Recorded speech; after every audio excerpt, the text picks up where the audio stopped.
zona más postergada porque comprendemos muchas veces que el acceso a la cultura también tiene que ver con el acceso al bolsillo.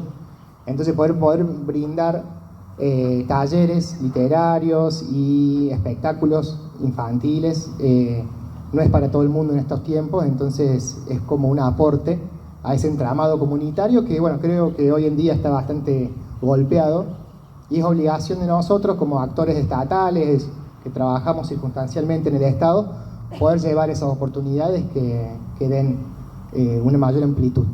Así que hoy es un día de alegría. El año pasado inauguramos, el anteaño pasado inauguramos este anexo de la feria, por decirlo así, que es la posibilidad de escuchar, de invitar a escritores, escritoras que tengan algo para contarnos, que tengan algo para decir sobre la memoria, sobre los procesos sociales. El año pasado tuvimos la visita de Martín Coan, y este año tenemos a 3 personas que para nosotros es un honor que nos acompañen. 2 son cordobeses, una es cordobesa por adopción. Lo tenemos a Roberto Arrobi, Robanovich. Él es escritor, egresado de la Universidad Nacional. Ha escrito 2 libros galardonados, uno por el premio Futurock y el otro por el premio Clarín. El último de sus libros es Si sintiera bajo los pies las estructuras mayores. Y bueno, hoy vamos a charlar un poquito sobre eso. También está la Mariana Tello Weiss, amiga de la casa, compañera, ex trabajadora de los espacios de memoria. Actualmente está en el CONICET, ha sacado su último libro. Y también poder hacer ahí un cruce. Y la persona que va a moderar es una gran compañera que es Ana Testa, licenciada en letras, profesora, y también trabaja en la subsecretaría de Cultura de la Municipalidad. Esto último veníamos hablando con Ana en el auto recién. Nos parecía importante recalcarlo porque, bueno, no estamos ajenos a la realidad social, y personas que vienen del ámbito de las ciencias sociales poder ocupar lugares en el Estado para llevar adelante políticas públicas nos parece fundamental. Así que creo que ese aporte de Ana es muy importante. Así que agradecer a los trabajadores, a las trabajadoras del espacio que llevamos adelante esta feria. Ayer tuvimos el día de los primarios con mucha concurrencia de niños y niñas. Esto fue un caos, un lindo caos ayer, y el viernes tenemos el día de los secundarios. Así que también agradecer la presencia de Mario Pared, nuestro ex director de La Ribera, que es columna vertebral. María Cristina, directora del archivo también de la memoria, que nos ha venido a acompañar. Gracias, María. Y Jorge Mario Lewy, también un compañerazo, que hace poco estuvo acá presentando un show, su stand-up de humor. Así que te vamos a esperar siempre para que nos sigas alegrando. Bueno, sin más, dejamos acá el micrófono a los compañeros para que se expidan. Gracias.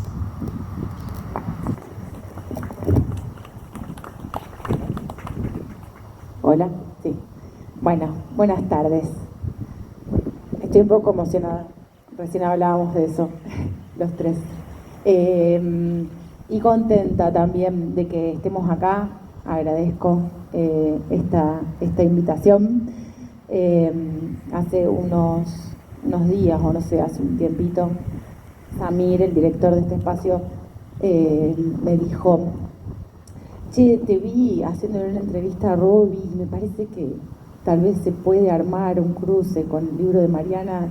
Y yo le dije: estoy hasta las manos, es un término importante, porque estamos muy, muy ocupados, pero sí de una, lo hagamos. ¿Y por qué digo esto de estar hasta las manos, de estar muy ocupados? Porque después me comunico un domingo con Mariana y con Roberto, y digo, capaz no da escribirles un domingo. Me dice, sí, estoy laburando, los dos para lo mismo, estamos hasta las manos. Entonces digo, como que parece ser que un poco ese es el patrón de estos tiempos, en que no tenemos tiempo, así que celebro poder estar acá, que podamos estar acá celebrando esta feria de lectura, y que ese sea el motivo que nos reúna hoy. A Mariana y a Roberto no los voy a presentar, ya lo hizo Samir recién, pero sí quisiera, antes de que empecemos a conversar puntualmente de sus 2 libros, dejar, por las dudas, en claro brevemente en qué consiste, o hacer una breve síntesis o sinopsis de cada uno de estos libros. Si sintieras bajo los pies las estructuras mayores, novela de Roberto, es una gran novela narrada desde distintos géneros y registros, distintos géneros literarios, ciencia ficción, terror, fantástico, New Weird, y está narrado desde 4 épocas y desde 4 personajes diferentes. Un primer momento que se ubica en 1500 en América, en la época de la conquista. Un segundo personaje en 1888, que es un argentino que va a Londres con una misión comercial. Un tercer personaje que es un científico japonés en 1945, situado en la Patagonia, pues viene a ver una rareza botánica que aparece. Y un cuarto personaje, Julia, que se sitúa en el 2036, ¿sí? Esas 4 épocas, esos 4 personajes están unidos de algún modo por esta planta, por esta presencia vegetal que aparece por motivos concretos, no aparece porque sí. Hasta ahí con Roberto. Después vos verás qué agregás. Y en Fantasmas de la Dictadura, libro de Mariana, habla sobre la desaparición como una política en la producción de espectros en función de la última dictadura cívico-militar. Ella dice sobre esa política, sobre esos espectros, intenta reflexionar este libro y se propone así hacer una etnografía cazafantasma. El libro se divide en 2. Una primera parte, que es comparecencias, que tiene que ver con las experiencias de familiares. El espíritu o el alma de tienen una relación afectiva o de parentesco o de linaje. Y una segunda parte del libro que es convivencias, en donde se analizan ya las apariciones en lugares en donde se ejerció la represión, como centros clandestinos de detención, cementerios, personas que viven en casas en donde fueron llevados adelante operativos represivos, etc. Como introducción, ¿sí? Dicho esto, si les parece, no sé si quieren, ¿tienen un micrófono? ¿Para quién? Este para acá. Ok. Bien, dicho esto, yo pensaba, porque lo que nos reúne acá, o el eje que propusimos para este encuentro, es pensar lo espectral para revisar el pasado, pero para poder proyectarnos para el futuro también. Entonces, que puedan de repente comentar cada uno desde su disciplina, en tanto antropóloga que hace etnografía, escritor que hace ficción, cómo conciben a lo espectral, como para empezar, a lo espectral o a lo extraño, a lo raro. No quedar mal después cuando hablemos. Hola, ¿cómo están? Gracias por la invitación. Hay una lectura que hace David Viñas que a mí me interesa mucho en literatura argentina y realidad política, en donde insiste que el nacimiento de nuestra literatura está apalancada, por un lado, en una violación en manada, que es la del matadero, y por otro lado, en la invocación del fantasma de Facundo por parte de Sarmiento. De modo que la cuestión de la violencia o de la espectrología o de la búsqueda del espectro va a estar siempre, según Viñas, igual tesis a la cual la adhiero, marcada por algún rasgo de la violencia y algún tipo de búsqueda de las respuestas del presente. Pobre, le dio corriente porque está... vuelvo, nuestra búsqueda por las respuestas que tenemos, nuestra búsqueda por los deseos no resueltos, por los temores no resueltos que tenemos en el presente, van a obligar, de una parte, a hacer una búsqueda hacia el pasado y preguntarle al fantasma quién somos hoy, y en segunda instancia, en una pregunta hacia el futuro, preguntarle al fantasma hacia dónde deberíamos ir. Y creo que esa tradición que plantea Viñas de la pregunta hacia el pasado marida muy bien con algo que Derrida trabaja mucho en Espectros de Marx, que a mí también me interesa mucho, y que parte de la presencia del padre de Hamlet en clave fantasmática, y que le ordena a Hamlet qué es lo que tiene que hacer para volverse un hombre digno o un príncipe digno.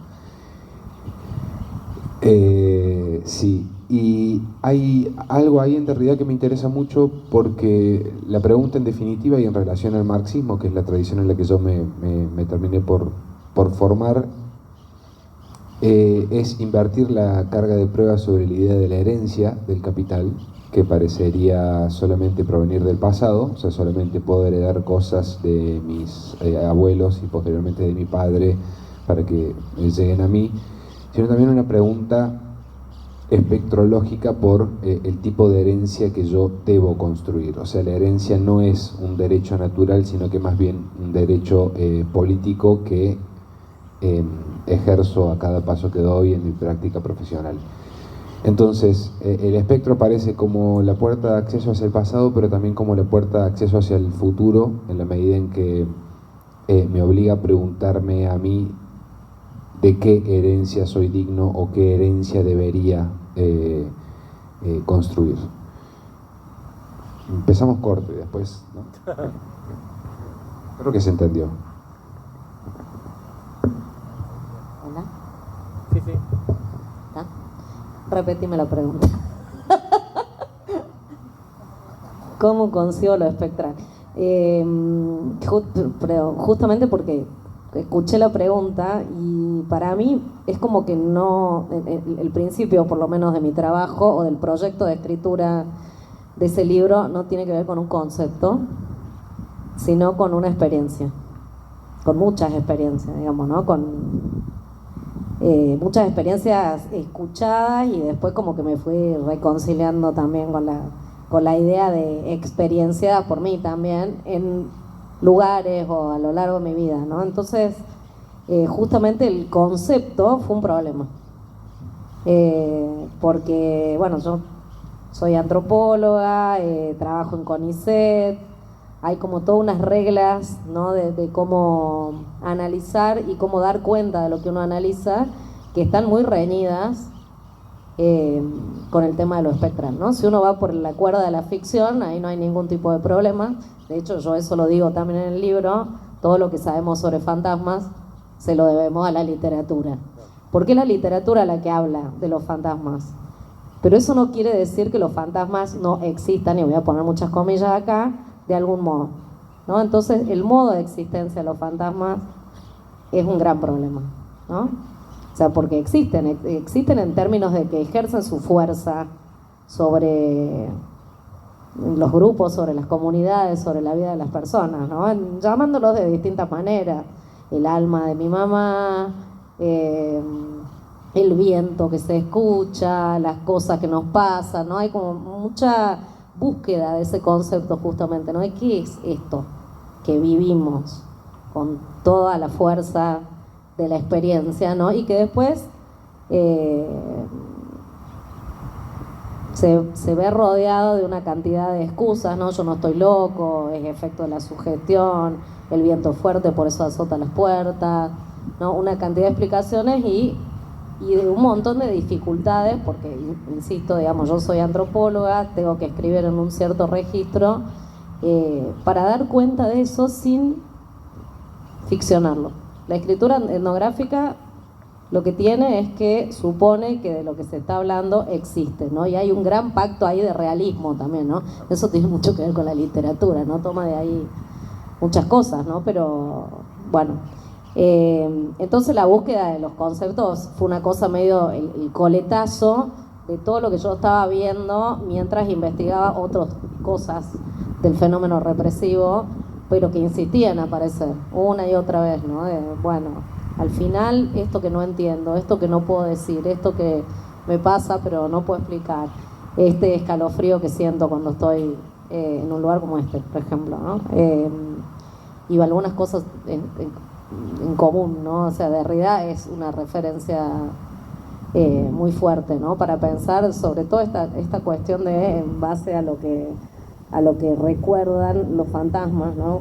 Jugar ahí con la ambigüedad, no sé, que los fantasmas pueden recordar y nos pueden recordar cosas que pensamos del futuro también, ¿no? Que nos vienen a decir, que nos ordenan a hacer. Eso aparece mucho en los registros de campo también. El fantasma del papá de Hamlet ordena ciertas cosas para volvernos dignos del linaje. Y otras referencias conceptuales como Mariana Eva Pérez, ¿no? Que es la que habla de esta política de producción de espectros en masa en Argentina, ¿no? En esta figura no está ni vivo ni muerto, ¿no? Es como la definición de un fantasma hecha política de Estado. Y después también las referencias a Avery Gordon, que es de estudios culturales, una estudiosa de letras también, que bueno, también analiza los fantasmas como figuras sociales que nos permiten entender la época, ¿no? Que los fantasmas que tiene una época ayudan a entender qué tipo de época vivimos también. No son todos igual, no es lo mismo el padre de Hamlet, aunque hay ciertas cosas muy arquetípicas y de muy larga duración, ¿no? Y finalmente la que me vino a salvar como un aparato conceptual es una filósofa belga que se llama Vinciane Desprez, que si no leyeron ese libro se los recomiendo fuerte porque es muy hermoso, que se llama La salud de los muertos, y habla como de a ella no le gusta la palabra espectralidad, pero como una relación con los muertos mucho más tranqui, ¿no? Como un poco naturalizar estas cosas que hacemos por los muertos, que siempre hacemos por los muertos, ¿no? Que un poco la doxa occidental diga los muertos no existen, después de la muerte no hay nada, ¿no? O sea, ella dice eso es una creencia muy poco extendida en el mundo, pero es la creencia dominante, ¿no? Entonces cuando miramos la foto del muerto y decimos por favor ayúdame en esto que estoy por hacer, o preparamos su comida preferida el día de su cumpleaños, estamos haciendo cosas por ellos, ¿no? Y hay ese último aporte conceptual, digamos, que llegó tarde en mi masticar, digamos, el tema, fue muy, muy importante, ¿no? Para saber exactamente de qué tipo de existencia dotar a estas entidades a las cuales la gente les llama de muchos modos distintos y que son figuras sociales que nos sirven para hablar de esos muertos que no están confinados a la inexistencia, sino que tienen un papel muy importante en nuestras vidas. Bueno, lo mencionaste, así que lo vuelvo a traer, tal vez un poco para que vos, Roberto, hables en relación a esto. En uno de los testimonios que aparecen en tu libro, ella refiere a lo espectral o a estas apariciones a lo infantil. Dice que el terror, y que incluso Mariana Enríquez, que le gusta mucho, lo liga a lo infantil.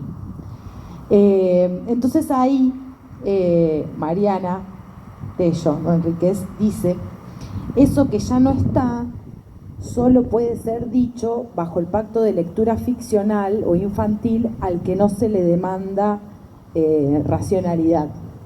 Nada, lo traje acá, digo, en función del lugar también desde donde vos escribís. Voy a hacer freestyle, no tengo idea. Que Estoy un poco conmovido, aparte tuvimos una charla que propuse yo que no deberíamos haber tenido respecto de alguien que ya no está con nosotros, una persona muy joven.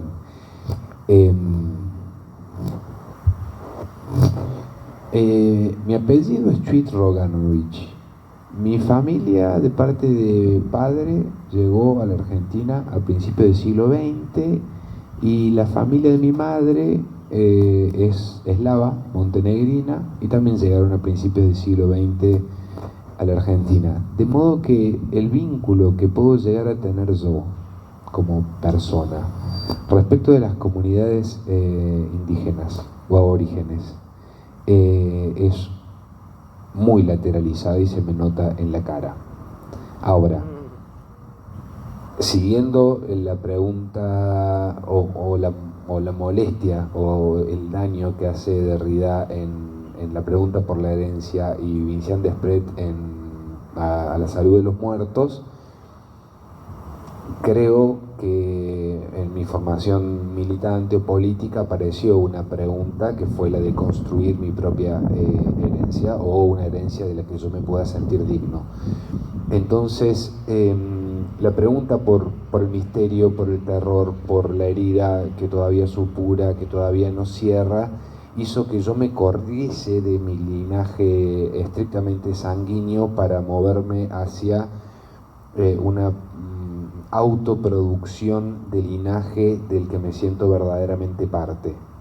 En mi novela hablo mucho de la comunidad aborigen y hablo mucho de la violencia que ejerció el Imperio Español con las comunidades latinoamericanas, y recién veía también una bandera de Palestina y sin tener verdaderamente en la cara la información que me permitiese a mí reconstruir una cara palestina o una cara semita, yo me siento también parte de la tradición a la que ellos de algún modo pertenecen. Y todas estas caras que están colgadas acá, para mí no figuran sino como, de vuelta, fantasmas que de alguna manera me están obligando a forjar una forma de herencia que no corresponde a la herencia del capital, sino que responde a una herencia del misterio o una herencia metafísica. Y hay algo en el problema de la niñez, que es algo que yo no trabajo porque me cuesta mucho trabajar la niñez literariamente, que me parece como un punto muy particular de inflexión, en donde todavía la cultura no ha terminado de depositarse en su forma más pura, en una conciencia en proceso de crecimiento, y en donde incluso las categorías del espacio y del tiempo son todavía demasiado mutantes. Entonces las preguntas que puede aparecer en un niño, que a veces nosotros como adultos o en nuestra cultura adultocentrista terminamos por tomar como infantiles o como un poco tontas, son las preguntas filosóficas más importantes que deberíamos escuchar. Está mucho más cerca el domingo que vamos a tener de acá a 4 días que los 70 o los 80. Entonces, ¿de qué manera se puede utilizar? Esto puede ser trabajado a partir del informe de Brody de Borges, de esa comunidad que no puede recordar absolutamente nada del pasado, pero tiene la capacidad de percibir cuando un pájaro está a punto de pasar 5 segundos antes de que pase. Entonces, en la niñez, la categoría del tiempo, la categoría del espacio se empiezan a volver muchísimo más plásticas, y a mí me sirvió no para hablar de la infancia, sino para intentar explicar desde una voz aparentemente infantil lo que podía ser, en el caso de la literatura, la formalización de temores, de deseos y de fugas ideológicas del capitalismo contemporáneo, que creo que es lo que hace la literatura de ciencia ficción, de terror, en general de género, y que es la que a mí me interesa mucho, defendiendo siempre también cierta expresión de hijos con quien Beatriz Arlo se peleó en un momento, Patricio Pron, Albertina Carri, bueno, No vamos a pelearnos con Carlos se murió, va a aparecer el espectro de Sarlo a acuchillarme. Pero en algún momento Beatriz Arlo dijo que este arte que estaban produciendo los hijos era un arte que le faltaba el respeto a la memoria de sus padres, porque era un arte mucho más acercado a los géneros del realismo delirante que ya había practicado Kurt Vonnegut en Estados Unidos para trabajar el trauma que él había tenido respecto de la Segunda Guerra Mundial. Kurt Vonnegut no encontró otra forma de hablar de la Segunda Guerra Mundial, del bombardeo de Dresde y del Holocausto, más que a través de un género que terminó llamándose realismo delirante. Beatriz Arlo le decía: no podemos aceptar que esto que ustedes están haciendo sea realismo delirante, me están manchando la historia de mi país. Para mí no. Para mí había algo en lo lúdico, en esa experiencia infantil de la plasticidad del tiempo y la plasticidad del espacio, que nos permitía acceder a una forma de la espectrología, no importa si es el término que utilizamos, o a una idea del fantasma que me parece mucho más productiva y de vuelta, que es la que tiene la capacidad de provocarme a mí la pregunta respecto de la herencia o del camino que quiero construir con mi propia vida, con mi grupo de compañeros militantes, y que no solo comprende esto que estamos viendo acá, sino que también comprende las comunidades aborígenes y, por supuesto, bueno, Palestina y, vamos a decir, el sur global en términos generales, pero diría eso. No, contestaste. Porque en realidad pienso dos preguntas en realidad para hacer. Todas las preguntas son para los dos.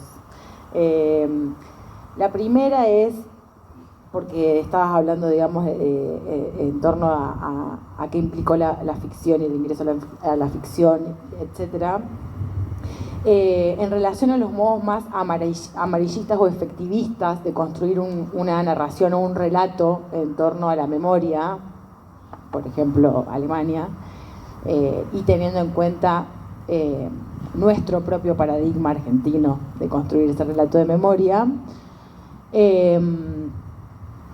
¿cómo opera en ustedes su ser latinoamericano, su ser situado a la hora de producir ese relato, cada quien desde sus registros, y cuánto creen, por ejemplo, que le están dando una disputa a un discurso racional, occidental, binario, que por ahí mencionas vos también en tu libro? Eso primero.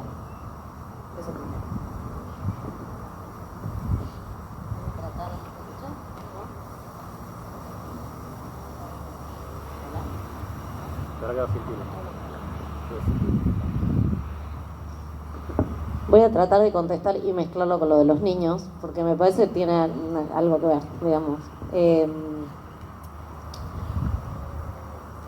Hay como esta cosa, el paradigma argentino es rara, porque somos muchas cosas, y acá tenemos colegas antropólogos que siempre estamos discutiendo estas cosas, ¿no? Hay como también muchos intentos por entender distintas formas de concebir el tiempo, por ejemplo, ¿no? Que no necesariamente tienen que ver con ser niños solamente, sino con otras formas culturales de concebir el tiempo, y formas culturales que en esto yo a veces sí discuto un poco con la antropología, con el giro ontológico, por ejemplo, ¿no? De decir, y lo miro, vos, no porque seas el portador del giro ontológico, no, ciertas cosas que se escriben como si hubieran culturas cerradas que entienden, digamos, el tiempo de una manera.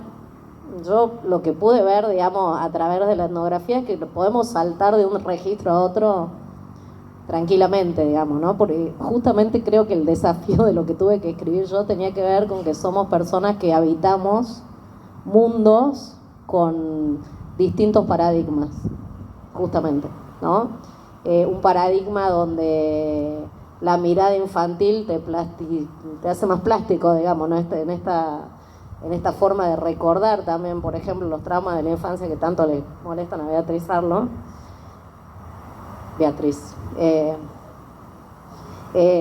No me gusta lo que... Murió sola Beatriz Arlo. Con eso le digo todo.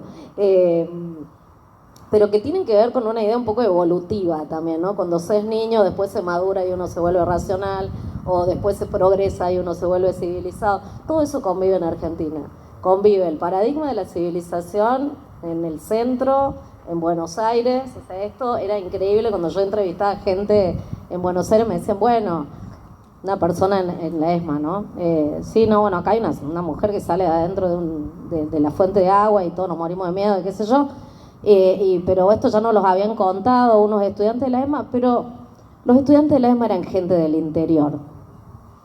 Ellos creen en esas cosas, ¿no? En esa misma frase están los dos paradigmas juntos. Y justamente el desafío es por qué una cosa o la otra, si eso somos. O sea, somos gente que fuimos niños y esos residuos atávicos están ahí, miro a las psicólogas ahora, están ahí explicando cosas que sucedieron en un momento donde quizás el lenguaje no estaba tan articulado tampoco, y por eso podemos dar cuenta un poco mejor de esos fenómenos en un lenguaje infantil, porque está fracturado, porque tiene lagunas, porque no es coherente, porque no es racional, ¿no? Y bueno, por eso también la gente en Jujuy no tiene problema. Yo soy de Jujuy. Jujuy, la gente pasa de la curandera al psicólogo, al juicio de lesa, sin ningún problema, ¿no? Todo eso en solución de continuidad. Uno sabe para quién está hablando, y a lo mejor en un juicio de lesa humanidad, y creo que también porque tampoco me gusta hacerme tan la hippie, digamos, decir, no, bueno, porque el lenguaje originario, para cierto contexto está bien, digamos, ¿no? Eso se obtura, se ejerce una violencia contra esa gente y no puede hablar en esos términos. Pero cuando tiene que ir a un tribunal, tiene que hablar en unos términos que también sean válidos, ¿no? Y la gente sabe saltar de un registro a otro sin ningún tipo de problema, ¿no? Sabe que en uno tiene que hablar y ajustar su discurso a regímenes de verdad muy estrictos, muy positivistas, muy occidentales, y en otros, el tema es que eso no sea un O, que sea un I, ¿no? O sea, el fenómeno de la desaparición por lo menos tiene esas dos cosas, ¿no? Un lado en el cual hemos puesto mucho trabajo, y digo hemos porque todos participamos de eso también, mucho trabajo en estabilizar un estrago inconmensurable, ¿no? Como que una persona nazca pero no muera, nunca. O sea, que no podamos consumar esa muerte, enterrarla, llorarla, saber cuándo fue, ¿no? Y no, esos esfuerzos no son menores tampoco, ¿no? Y al mismo tiempo todas estas otras cosas que tienen que ver con recursos que están ahí, pero los decimos medio en voz baja, a veces no nos animamos ni siquiera a decirlo en terapia, o ese tipo de cosas de modos de explicación de las cosas que nos pasan y de la vitalidad de esos muertos, que tienen que ver con las formas originarias de explicar la muerte o de explicar el tiempo, ¿no? Y la circularidad y la vuelta, entre otras cosas de los espectros, y también con otras cosas súper occidentales como el gótico, que a mí me encanta, y que también pasó en momentos donde todo se fue a la mierda. Entonces proliferaban sesiones de espiritismo y ese tipo de cosas, ¿no? Pero por eso decía que cada tiempo tiene sus fantasmas, y esos fantasmas están ahí a disposición para que expliquemos, ¿no? Y si algo tiene de bueno es que son fragmentarios, no son coherentes. Entonces, nada, me gusta también esta idea de ir de la realidad a tratar de reflexionar sobre ella, y si la realidad no es completa, coherente, o sea, no ejercer tampoco ese... No sé si estoy contestando lo que me dijiste, pero bueno, me parece que tiene que ver con todas esas otras cosas que están silenciadas porque no son los discursos oficiales, pero no necesariamente no existen, ¿no? Solo que se adaptan a contextos, o a veces los ponemos también nosotros en contraposición, y son contraposiciones un poco absurdas porque la realidad es mucho más compleja.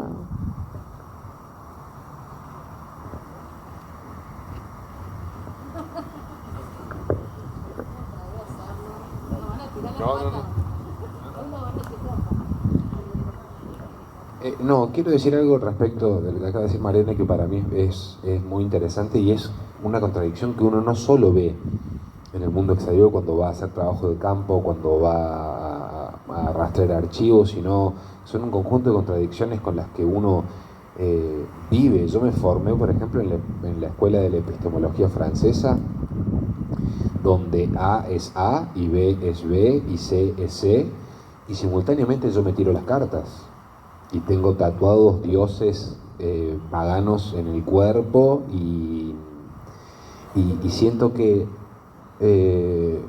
últimamente hay algo en el modo de producción de las nuevas subjetividades políticas que nos están pidiendo volvernos cada vez más a través del algoritmo, a través de las echo chambers y cámaras de resonancias en sujetos, vamos a decir, idénticos a sí mismos, o sea, sujetos que no tienen ningún tipo de fisuras con el regreso de la cultura yuppie de los 80, sujetos autónomos, autotélicos, capaces de determinarse a sí mismos, etcétera, etcétera, etcétera, cuando en verdad nuestras propias prácticas vitales son infinitamente múltiples. Sobre todo una comunidad tan futbolera como la nuestra, o sea, hay varones que pueden ser, digo varones porque son generalmente más futboleros, pero pueden venir de la epistemología y tener sus pequeños ritos mágicos que se producen, digamos, al interior de nuestras casas y tal vez a los ojos de nadie, porque puede generar algún tipo de vergüenza por no estar siendo esta persona autotélica, se autodetermina, etcétera, etcétera.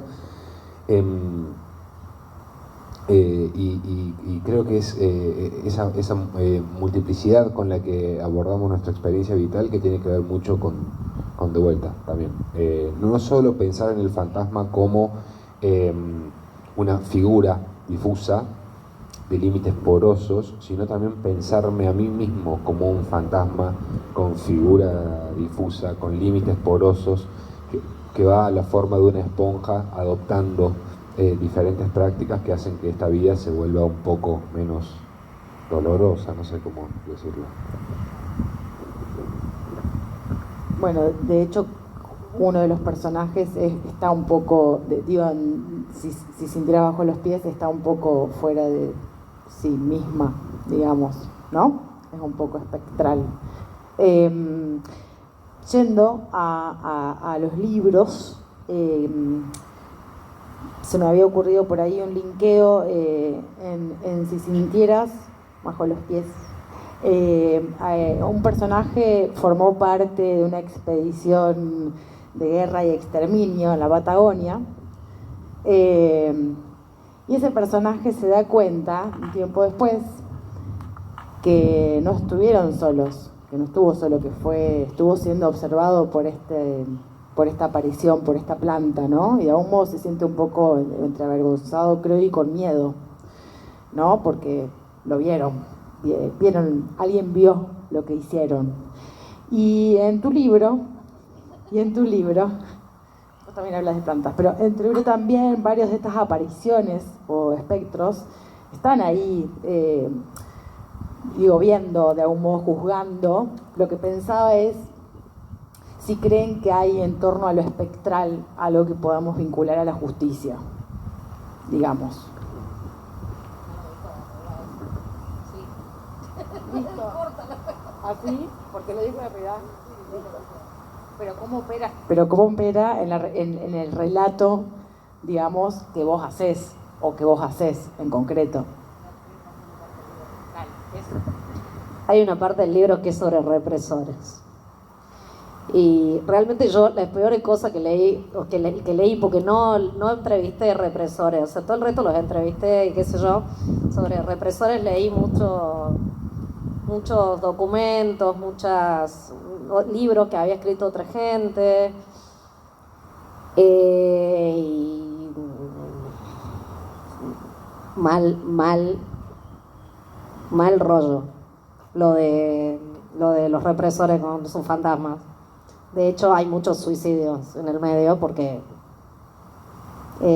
uno puede verlo, por ejemplo, en reclamos administrativos, ¿no? Yo creo que quedé así por la guerra contra la subversión. No, usted tiene problemas familiares, le dicen, ¿no? Es como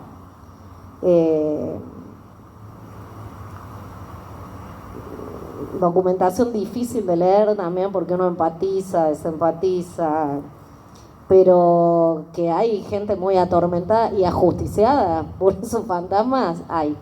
Ese capítulo es va muy en ese sentido, ¿no? Y tenemos, qué sé yo, el relato más de primera mano, digamos, de Miguel Robles en la búsqueda, ¿no? De Charlie Moore contando en ese momento, digamos, cómo casi se matan entre ellos porque los del comando radioeléctrico les tiraban a los de la D2 y viceversa por unas luces que aparecían, ¿no? Entonces, es hasta graciosa la secuencia en un punto, le terminan entregando las armas a Charlie Moore y yo ahí lo que digo es, bueno, un prisionero armado se antoja menos peligroso que un montón de fantasmas vengativos, ¿no? O sea que sí. Justicia o venganza también, ¿no? Que es otro tópico limítrofe.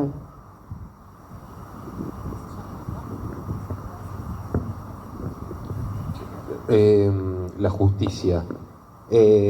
No sé, me interesa mucho Derrida en su lectura judía laica de la justicia, pero también la cristiana, que es la que yo intento trabajar un poco en la última novela que escribí. Hay un documental que a mí me parece increíble que se llama The Act of Killing, el acto de matar, en donde un documentalista viaja a Indonesia a entrevistar a pequeños grupos de tareas encargados de eliminar las células comunistas que existían en Indonesia. El documentalista insiste una y otra vez en obligarlos a ellos a volver a representar esas instancias de tortura y de asesinato. Y uno va viendo cómo los represores empiezan a ver caer el velo que construyeron durante tanto tiempo de formas, bueno, psicológicas del no regreso del oprimido, y empiezan a perder toda capacidad o toda, digamos, tesitura ontológica al darse cuenta verdaderamente qué es lo que han hecho con cuerpos que ya hace 30, 40, 50 años que no están. Eso, la recomendación del documental sobre todo. Es muy fuerte, no lo miren mientras están comiendo. Pero bueno, ahí esa parte, bueno. No, pero ahí de vuelta es como lo que sucede interesante en ese documental es cómo a través de un mecanismo, un artificio que no es realista, sino que es un mecanismo artístico, también hay un acceso a lo que Castoriadis llamaba la ventana al caos. O sea, cómo yo, produciendo un dispositivo estético, puedo obligar a alguien a atravesar y terminar por reconocer los fantasmas que lo constituyen, los fantasmas que produjo, los fantasmas a los que le debe pleitesía, los fantasmas de los que se cree responsable, los fantasmas de los que quisiera ser heredero, etcétera, etcétera. Lo hace también un poco Patricio Guzmán con Nostalgia de la Luz, El Botón de Nácar, que es un documentalista chileno que tiene una trilogía muy importante sobre la dictadura de Chile, pero se vuelve un tanto más ensayista en El Botón de Nácar y Nostalgia de la Luz, que son súper recomendables. Como para recomendar algo de vez en cuando y no ser tan...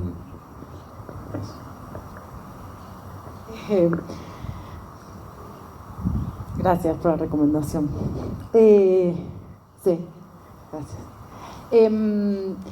Pensaba también un poco, leyéndolo a los dos, en una idea de comunidad, que vos un poco creo que la definís como una comunidad afectiva y política, que incluya, o sea, que una comunidad que incluya a vivos y muertos, que igual no sé si quisieras ahondar primero sobre eso, porque me parece interesante, sobre una comunidad política y afectiva que incluya vivos y muertos, antes de seguir con otra pregunta. ¿Sí?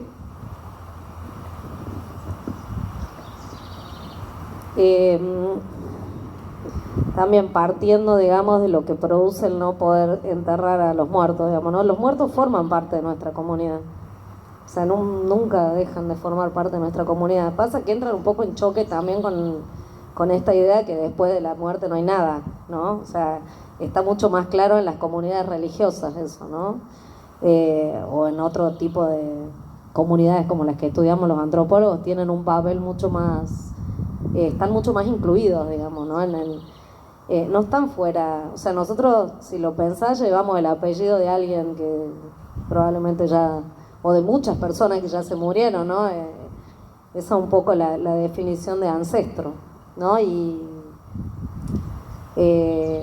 no sé si era un llamado, digamos, a formar una comunidad entre los vivos y los muertos, pero sí a no olvidar eso, digamos, ¿no? Que es un poco lo que nos muestran, lo que nos muestra cuando eso falla, ¿no? Cuando no podemos tener esa operación de cierre, ¿no? Que es el duelo, ¿no? Y que esa persona pase a ser un ancestro y queda siendo, esto la literatura antropológica clásica lo trabaja un montón, un huérfano ontológico, le dice un antropólogo coreano que me gusta un montón, que seguimos recomendando, que se llama Oenik Kwon, y que trabajó sobre los muertos de Vietnam, de la guerra, y bueno, ahí quedan dando vueltas por ahí, ¿no? Y las familias no los pueden enterrar y hay comunidades que los adoptan.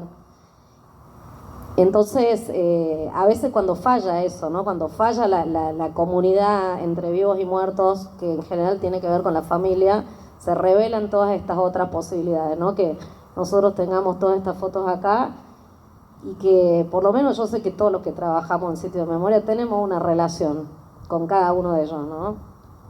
No los conocimos, o sea, no, a lo mejor con suerte conocemos a algún familiar, pero tenemos una relación, ¿no? Los colgamos, los descolgamos, les decimos cosas, son parte de nuestra comunidad afectiva y política y espiritual, si se quiere también, ¿no?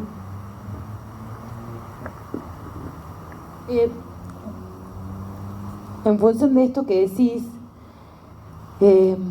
yo pensaba, digo, esto, porque efectivamente esto espectral o esto que no sabemos bien cómo denominarlo o categorizarlo, que vos igual lo haces muy bien en tu libro, pero digo que a nosotros en nuestra vida cotidiana nos cuesta por ahí asumir cómo en realidad eso que ya no está o que está de un modo raro sigue surte efectos sobre nuestras vidas.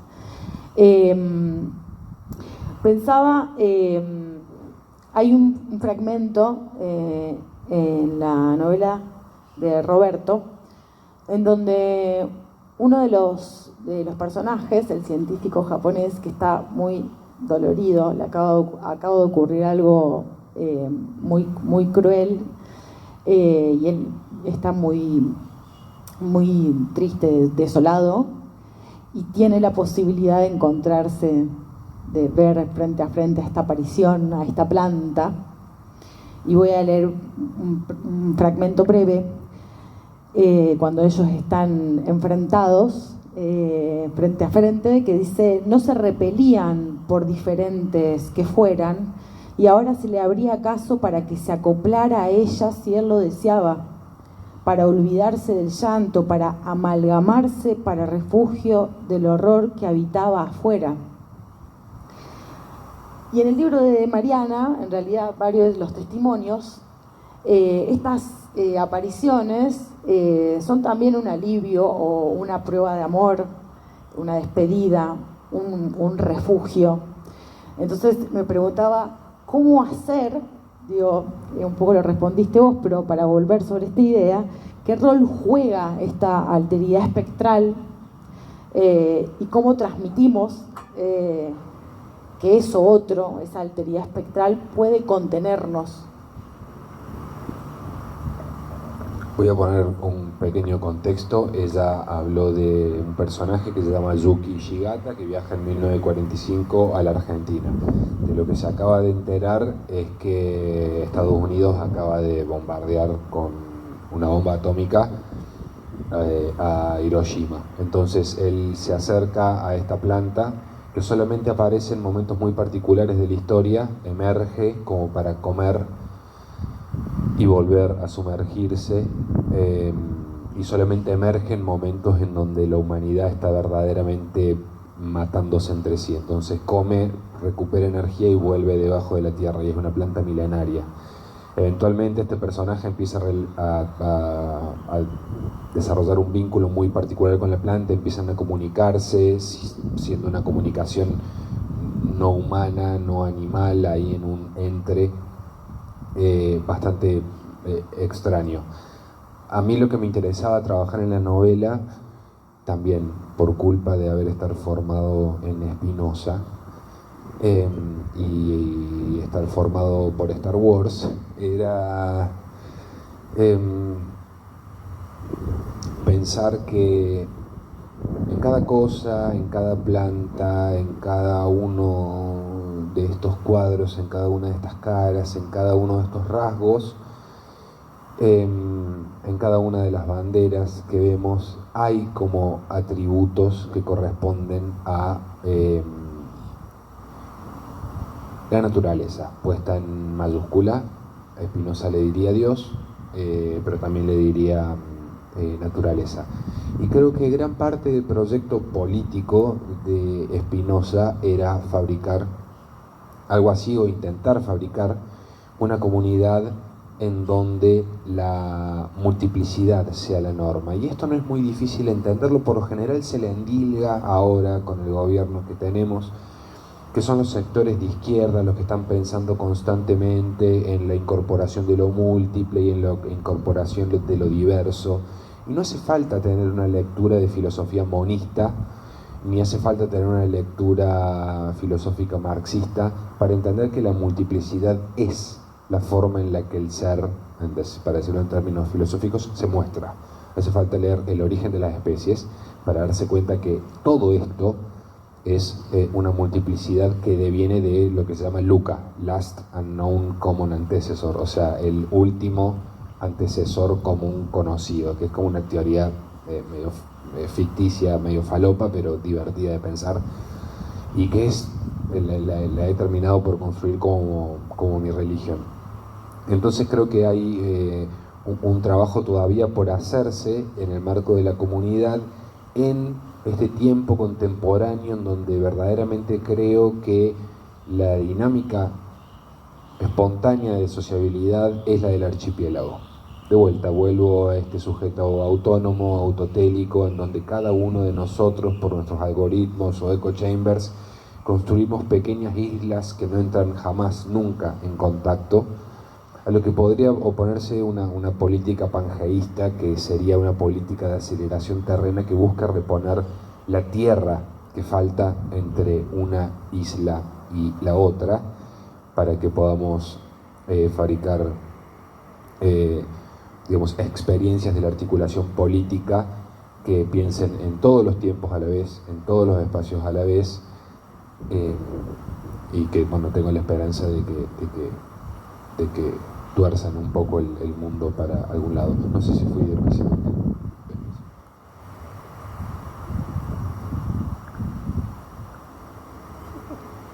Ya me perdí.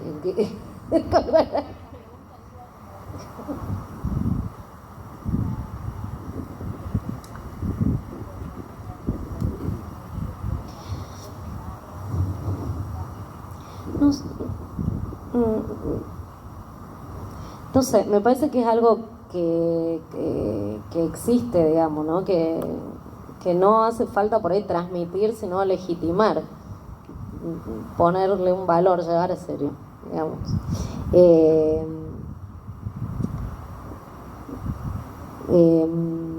Esa me parece que es un poco el desafío, ¿no? De esto de la pluralidad, es decir, todo esto puede ser todo junto, ¿no? Y no tiene que haber una violencia de una forma de entender el mundo por sobre otras, ¿no? Capaz que muy consensualista lo que estoy diciendo, pero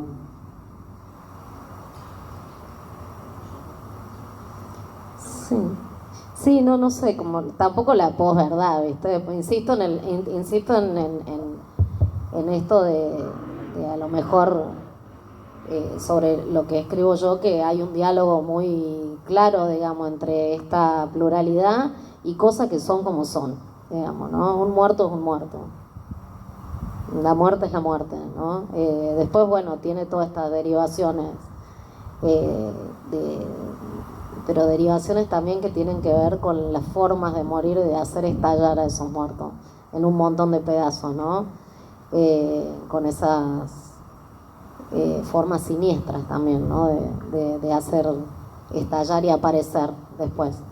Pero hay cosas que son y son, digamos, ¿no? Son personas que existieron, ¿no? O sea, tampoco nos vamos a ir tanto mambo con esas cosas, digamos, ¿no? En eso sí me parece importante, digamos, habilitar la escucha a las cosas como pasan. Cualquier persona que haya sufrido un duelo, me pasó un montón esto después que publiqué el libro, que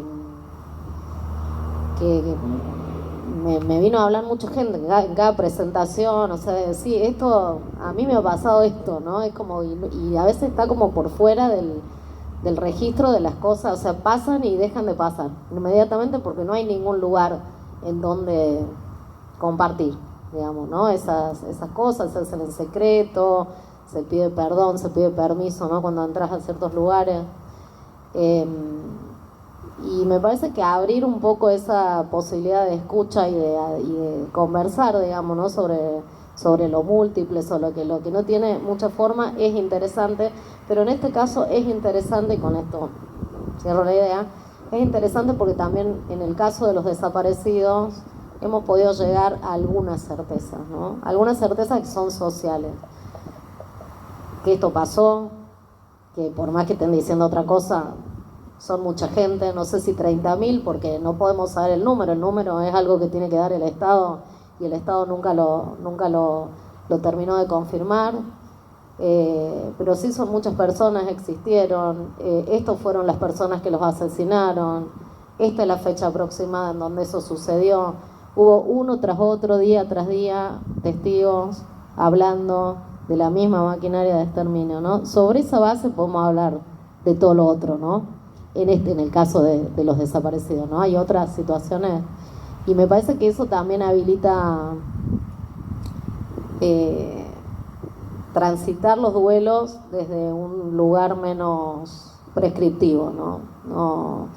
Muy al final del libro, en el medio de que terminara de escribir y publicara, se murió mi analista, esto lo conté la otra vez y siempre digo eso, ¿no? De que hay analistas que te acompañan a hacer los duelos como son y no como deberían ser, ¿no? Y un poco esa es la intención, ¿no? Los duelos son como son, no como deberían ser, no como dice el Capital, ¿no? Que tiene que ser rápido para que vuelvas a producir inmediatamente. Y creo que en eso hay como una instancia muy subversiva también en los fantasmas, ¿no? Otra vez vuelvo a recordarte que esto no está hecho, vuelvo a llevarte hasta otro lugar que no es estar pum para arriba produciendo todo el tiempo, ¿no? No, claramente yo estoy haciendo el papel de hippie acá, yo soy cero hippie en realidad, yo soy metalero, nada que ver, pero bueno, como para que sea un tándem divertido. Pero el otro día, hace un tiempo, Ofelia Fernández dijo algo que a mí me pareció muy interesante, que fue, ok, ¿cuál sería nuestra ley bases? No quiero ser consensualista, pero dijo, lo que nos estamos olvidando preguntarnos entre nosotros es ¿cuál sería nuestra ley bases? O sea, ¿cuál es la piedra basal de consensos básicos sobre los cuales podemos empezar a festejar cierta multiplicidad, empezar a convivir con nuestros fantasmas, empezar a resistirnos a una lógica, digamos, de explosión, de explotación de nuestros cuerpos por parte del capital? Y ahí hubo como una línea que a mí me pareció como súper interesante, sin la pretensión de ser nuevamente insoportablemente consensualista, insoportablemente institucionalista, porque siento que la institución, digamos, siento que lo que se logró hacer en el último tiempo es cerrar por arriba procesos de base que tenían una fuerza que eventualmente fueron neutralizados. Digo, la Asamblea Barrial del 2001, el movimiento feminista terminó pasando por arriba. Bueno, no vamos a meternos acá, pero la pregunta es esa, ¿cuál sería? No hace falta que le respondamos ahora, ¿no? Somos 15, no podemos resolver nada, claro. Pero ¿cuál sería nuestra ley base? ¿Qué cosas para nosotros son completamente inclaudicables y sobre qué podríamos construir como una constitución argentina fantasmática? O sea, es como, bueno, estas son las reglas para no matarnos y para el empresariado, y estas son las otras reglas espirituales, entre muchísimas comillas, como para fabricar un país nuevo.